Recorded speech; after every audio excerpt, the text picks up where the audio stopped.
All right, all right. You asked for it. Some trolls asked for it. Some voters asked for it. So let's talk about teaching. So, yeah, the intro video for my channel is about what it is to be a teacher. So I thought I would do an update to that. So it's been about 9 months since I made that video. So I've had some more experience. Taught at some different schools, different levels, had a lot more training. So let's talk about what teaching is like now, okay? What you can expect as a English teacher, ESL teacher in Vietnam in 2024. And we're going to go under the prism of a language center, okay? So if you get hired in a language center. So a lot of these things are going to be the same.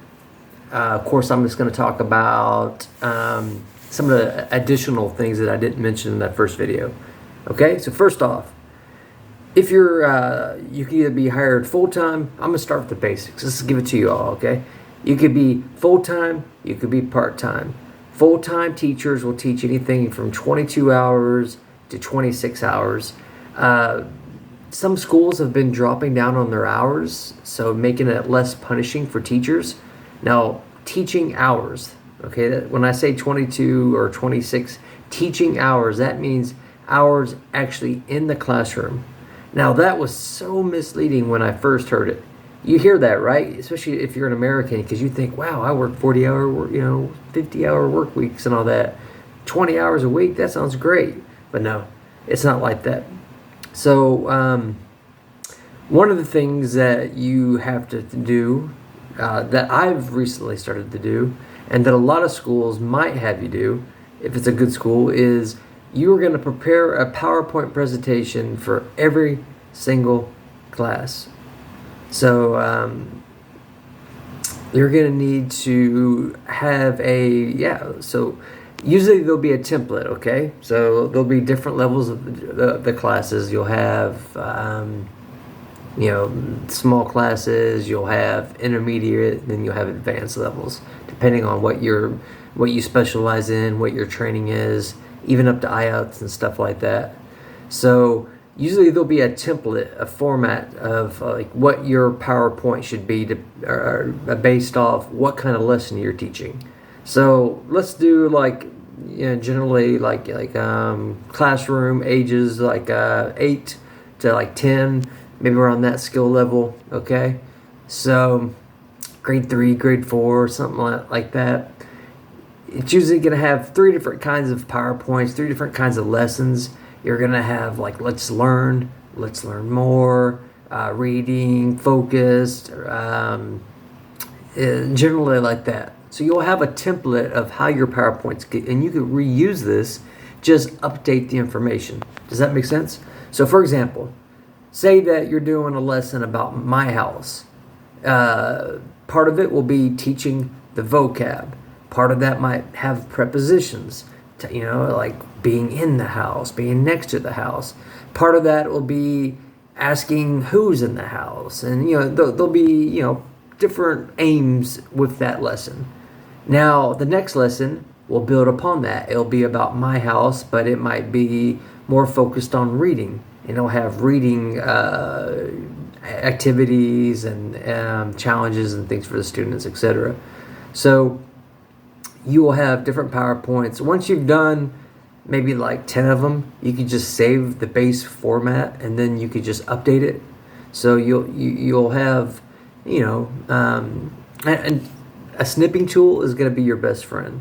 So a snipping tool is when you hit the Windows key, Shift, and S, and you can actually just take a picture. So if you have an online textbook, you can literally just take a piece of whatever it is you want and then copy and paste it. So say there's a activity you like, a piece of text that you like, well then you snip it, you put it onto your PowerPoint. Okay? You're also going to be using third-party programs such as Bamboozle, Wheel Decide, Kahoot, what is the other one? So Kahoot is this really cool one. I haven't really experimented with it much, but I've been in training, and I've actually like seen what it's like for the students. So it's this thing on with phones. So students will log in with, this is for older students, obviously. So it's this website. You can make this whole game. The students will log in with their phones and they can compete. So they'll answer a bunch of questions, and you can see in real time as the students progress. But my phone is like 100 years old. I don't really have the capabilities for that. So anyways, though, PowerPoint.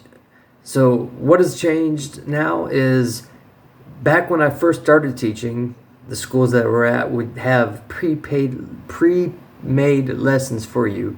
So literally, you would just follow their material. They would just have, you would just click on to whatever it was, lesson this, and boom, you would just follow whatever it is they wanted you. They usually They would license out the material which they were gonna, teach. Now, some of the like higher end schools, you're doing a PowerPoint. You're going to make your own lesson. Now, you'll have resources. You'll have the book, but there is no interactive pre-made lesson, so you have to make your own lesson. At first, I didn't like it. I missed the old way. And I'm talking maybe like a year ago. Yeah, there was a shift. Maybe 6 months ago is when it kind of shifted into my mind, where I like the PowerPoint way better now. I like the idea better now of just creating my own lesson, because it allows a lot more personality. For example, I take a lot of pleasure and pride in the way that I design the PowerPoint, even if it is very standardized. Every teacher might use the same foundation of the PowerPoint, but I will go in there and put in my own pictures. I'll go in there and put in my own funny things. I'll have my own, So, for example, okay, you'll have your title page. So, for example, let's say, what are wheels for? And you might have a picture of a bicycle, and you might have like some kids in a classroom, and then you'll have the name of the school, and then like a cartoon picture of yourself, and then your name, and then the class name. Well, I'll go in there and I'll change out the bicycle into like a really cool 1000cc motorcycle, dude popping a wheelie. I'll go in there and remove the cartoon people. I have a little fun with it. Second page. Some people will use digital ways of keeping attendance and like using like incentives and for example, like if students do good, you get a star. Well, there's a program that you could use. There's a website that you could use. What is it called? Not Kahoot. It's called. It has a green monster on it. But I don't like it. I'm old school. I just like the whiteboard. I like just being able to write, hey, here's a star, here's an X. I usually set up some point-based system where, if you do good, you get a star. 3 stars is a stamp. Stamps is a currency used at some schools, or stamps could be like for a sticker or candy or whatever. Each school's going to be different, okay? But what is that? For the life of me, I can't remember what that interactive. There is a website that you can use where you could like give points to people, give them little monster emojis next to their name. And yeah, the teachers that use this stuff, usually are the ones that have like the really good computers, the really good tech, and the really good understanding about like how to use that tech. Usually like tech guys. I'm not a tech guy. My skills are more motorcycles, racing motorcycles very dangerously. And winning in motorcycle races very dangerously. Did I mention I like to race motorcycles? No, I actually have a lot more skills, but tech is not one of them. And you'll never ever catch me on anything Apple related. But I'm not going to get into a rant about Apple. All right. So besides that, you are going to be creating your own PowerPoints. How long does it take? All right. So let's say a lesson is going to be, so everything's still the same from my previous video, okay? Generally, during the week, in a learning center, you're going to have 2 classes, because there's only there's only a certain amount of time that you can teach after kids have been in school. So they've been in their normal school during the day.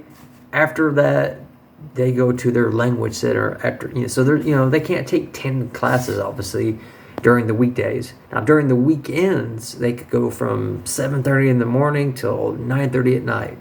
But during the weekdays, the max that you're going to have is 2 classes. So about 4 hours of work. You'll probably do, remember, the max total is usually 22 to 24, 25 hours weekly. And so you'll have two classes to prepare for. The prep, I always recommend you do the night before. Some teachers go in, like me, all right, so this is a personal preference, right? You have different kinds of teachers. You have different kinds of ways of doing it. Most schools will have a teacher's lounge. And some teachers like this whole idea of teachers being very communal, very social, everybody being gathered in one room and working together in harmony and kumbaya. And nah. Me, this is my office.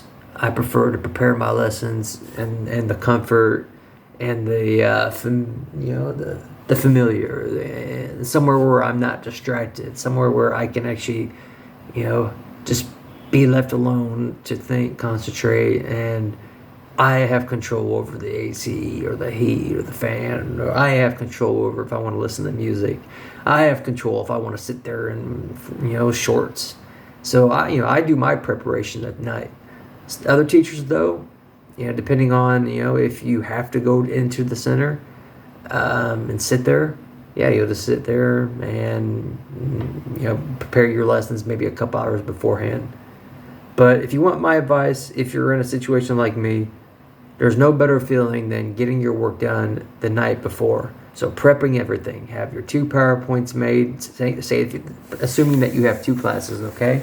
Have them both made. Have all your, additional material and everything emailed to yourself. That way when you arrive to class, you have to get there 30 minutes early, generally. Some schools might be different, but generally you must be in the classroom usually about 15 minutes early. And you just go into your email, boom, pull up the PowerPoint. Now, some schools use Microsoft PowerPoint. Some schools use Google Slides. The first schools that I ever worked at was all Microsoft. The schools I work at now is all Google. So you better get familiar with both. And if you're not familiar with both, then it's going to be a little jarring at first. If you've been using Microsoft products your whole life, like I have, I didn't know anything about Google Slides, Google Docs. It's not that complicated, but the point is when you're used to PowerPoint, when you're used to all this, it's kind of, Google Drive, shared drives, all that stuff. There is a learning curve that you need to know. So if you're going to, if you're thinking about becoming a teacher, familiarize yourself with Google Drives, with Google products, with Microsoft products. Know both of them, because you never know which product a school will use, So, anyways, how long? If you have a 2-hour class, it used to be you could have a good 10-minute break. You could even stretch it sometimes 12 minutes. Especially if it's a long day. I remember the first school I worked at, I would volunteer for 6 classes in one day. So I'm talking 8 in the morning till 9:45 at night. For the first year, I'm not joking. I worked every single block. I don't know why. It was just I was afraid to stop. Back then, I'd give myself a little bit longer breaks. But some of the newer schools, it's 5-minute breaks. Can you stretch it a few minutes? Probably. But you don't want to get yourself on the radar. You know what I mean?